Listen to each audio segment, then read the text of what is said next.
Hello everyone, আমি আবার একটু ভিডিও নিয়ে চলে এসেছি।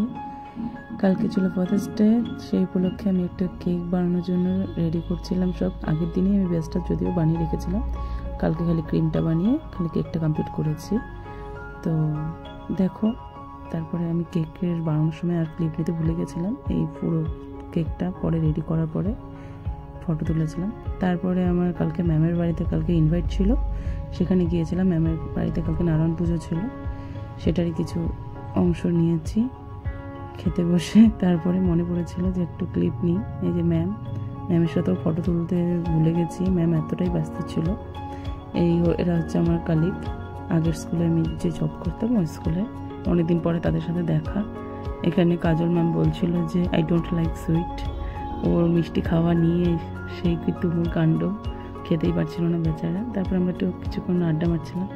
এইটা হচ্ছে আমার একটা ছোট্ট স্টুডেন্ট, ও আমার সাথে অনেকদিন পরে দেখা, হাতে খড়ি আমার কাছেই। তো খুব ভালোবাসে স্টুডেন্টটা আমাকে, আমি ওকে খুব ভালোবাসি। এই যে তারপরে বাড়িতে সন্ধেবেলা বাবার জন্য গতকাল একটা টি শার্ট নিয়ে এসেছিলাম বাবাকে সারপ্রাইজ দেওয়ার জন্য। বাবা সেটা দেখে একদমই অবাক হয়ে গেছিলো। তো একটু কেক কাটিং, বাবা আমাকে আবার জিজ্ঞাসা করছিল কোন দিক থেকে কাটবো, এদিক থেকে না ওদিক থেকে। তারপরে অ্যাট লাস্ট কেক কাটিং হলো। আবার কালকে আবার আমার মেসো এসেছিল, তো ভাবলাম দুজনকে একসাথেই কেকটা কাটিং করে নিই। তো এই যে কেক কাটার পরে কেক খাইয়ে দেওয়ার পালা চলছে। সারাটা বছর ধরে, সারাটা জীবন ধরে তো আমার বাবা মারা আমাদের জন্য করতেই থাকে, তার কোনো বলার শেষ নেই। তো একটা দিন তাদের জন্য কিছু স্পেশাল কিছু করতেই পারি, একটা মুহূর্ত ভালো মতন সেলিব্রেট আমরা করতেই পারি। তো তার জন্য এই সামান্য আয়োজন।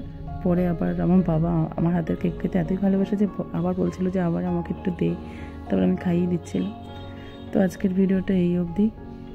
ভালো লাগলে অবশ্যই লাইক করো, তোমাদের ভালোবাসা দিও।